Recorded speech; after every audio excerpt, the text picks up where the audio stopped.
नमस्ते बच्चों, स्वागत है आपका हिंदी की कक्षा में आपकी पुस्तक व्याकरण सरोवर कक्षा 6 बाय गैलेक्सी पब्लिकेशन के साथ। शुरू करते हैं बच्चों पाठ संख्या 8 और पाठ 8 है लिंग।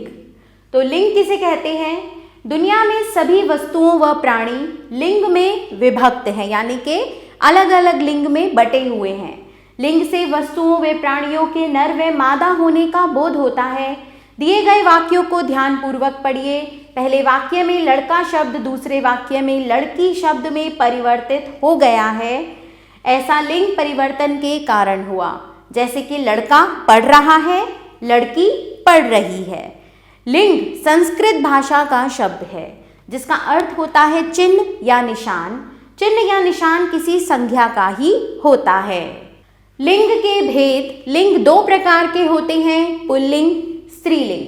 पुल्लिंग शब्द के जिस रूप से पुरुष जाति का बोध होता है उसे पुल्लिंग कहते हैं, जैसे चूहा, मोर, माली, घोड़ा, चाचा, शिष्य आदि। स्त्रीलिंग शब्द के जिस रूप से स्त्री जाति का बोध होता है उसे स्त्रीलिंग कहते हैं, जैसे चुईया, मोरनी, मालिन, घोड़ी, चाची, शिष्या आदि।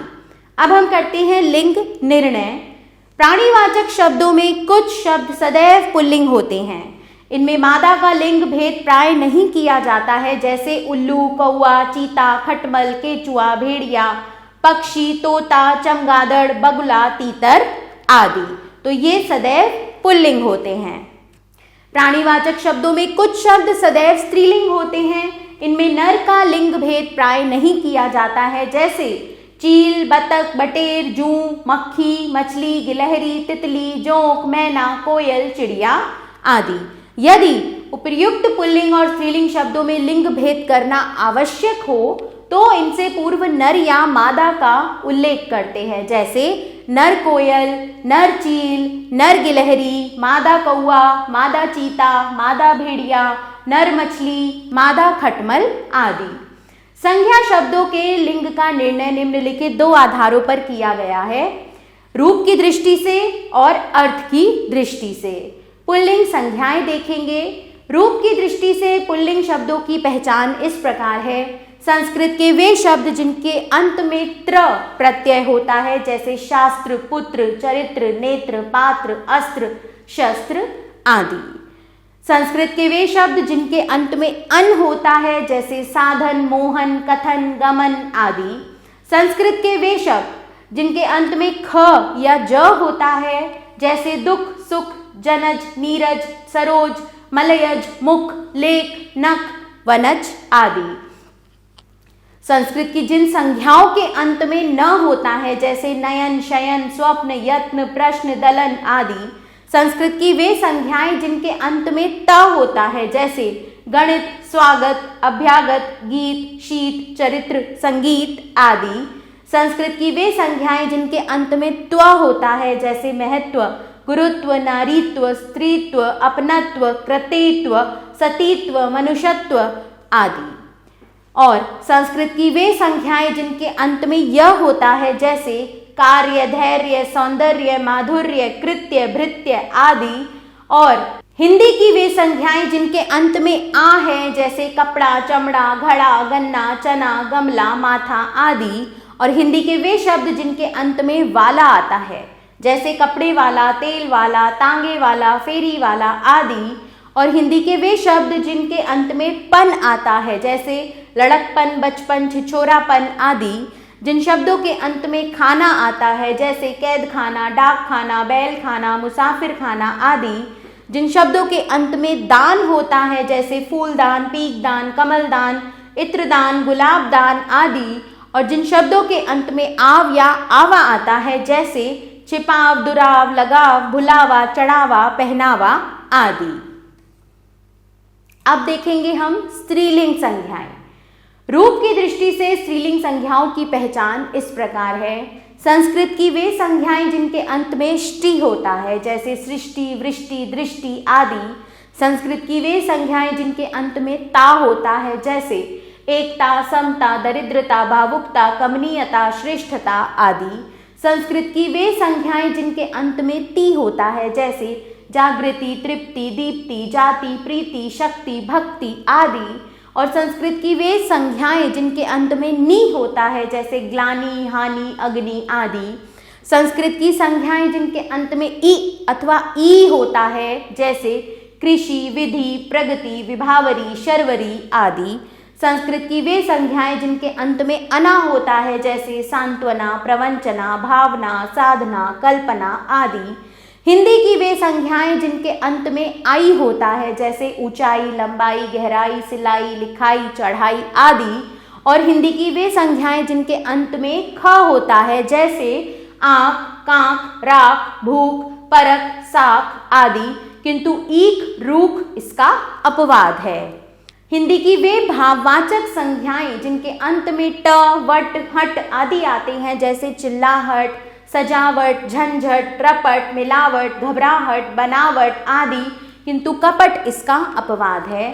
अरबी फारसी की वे संज्ञाएं जिनके अंत में त होता है, जैसे लानत, शराफत, इज्जत, अदावत, कीमत आदि। तो अब तक तो हमने ये देखे रूप की दृष्टि से लिंग निर्णय, अब हम देखेंगे अर्थ की दृष्टि से लिंग निर्णय। पुल्लिंग शब्द। अर्थ की दृष्टि से पुल्लिंग शब्दों की पहचान इस प्रकार है। दिन और हिंदी महीनों के नाम, रविवार, सोमवार, मंगलवार, बुधवार, फाल्गुन, चैत्र, बैशाख आदि, ये सभी पुल्लिंग में प्रयोग होते हैं।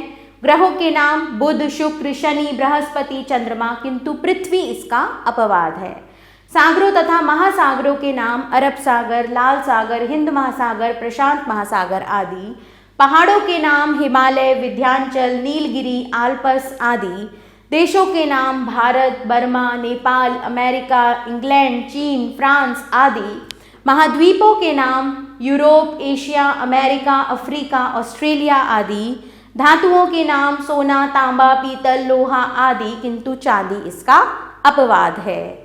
खनिज पदार्थों के नाम कोयला, तेल, अभ्रक आदि। रत्नों के नाम हीरा, मोती, मूंगा, नीलम, पन्ना आदि।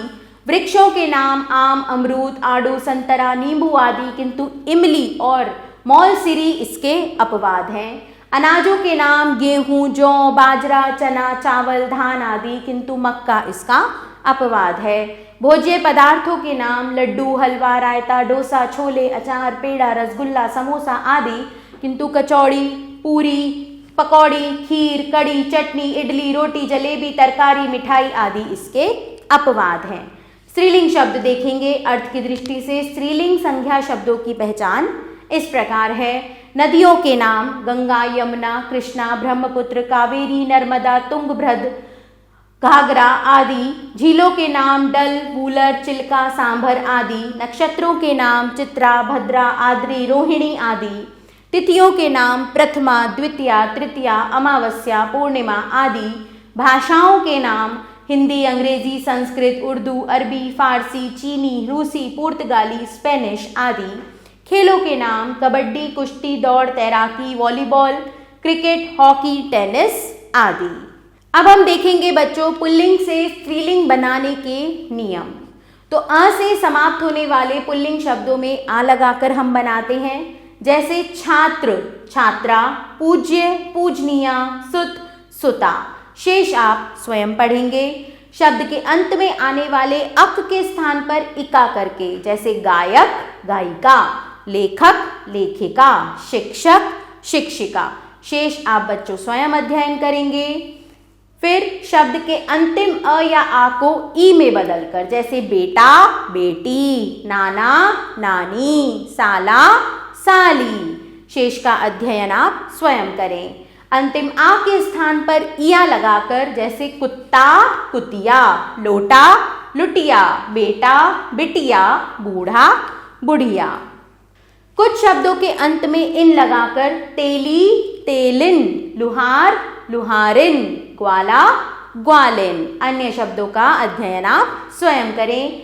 कुछ पुल्लिंग संज्ञा शब्दों के अंत में नी लगाकर ऊंट, ऊंटनी, डॉक्टर, डॉक्टरनी, शेर, शेरनी, मोर, मोरनी, वकील, वकीलनी। इनका अध्ययन आपने स्वयं करना है।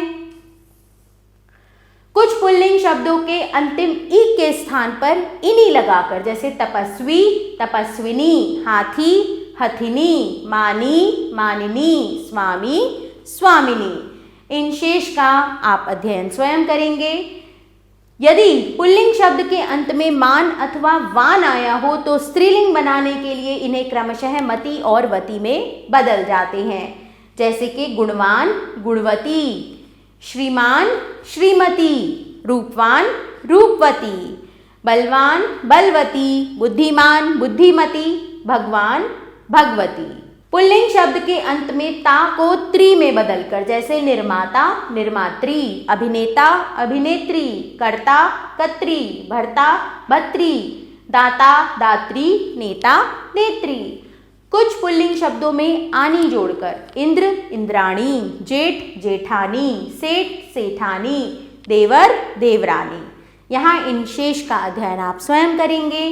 कुछ पुल्लिंग शब्दों के अंत में आइन जोड़कर ठाकुर ठकुराइन, साहू सहुआइन, पंडित पंडिताइन, बनिया बनियाइन। तो बच्चों, इस पाठ में आपने जाना कि लिंग से वस्तुओं एवं प्राणियों के नर अथवा मादा होने का बोध होता है।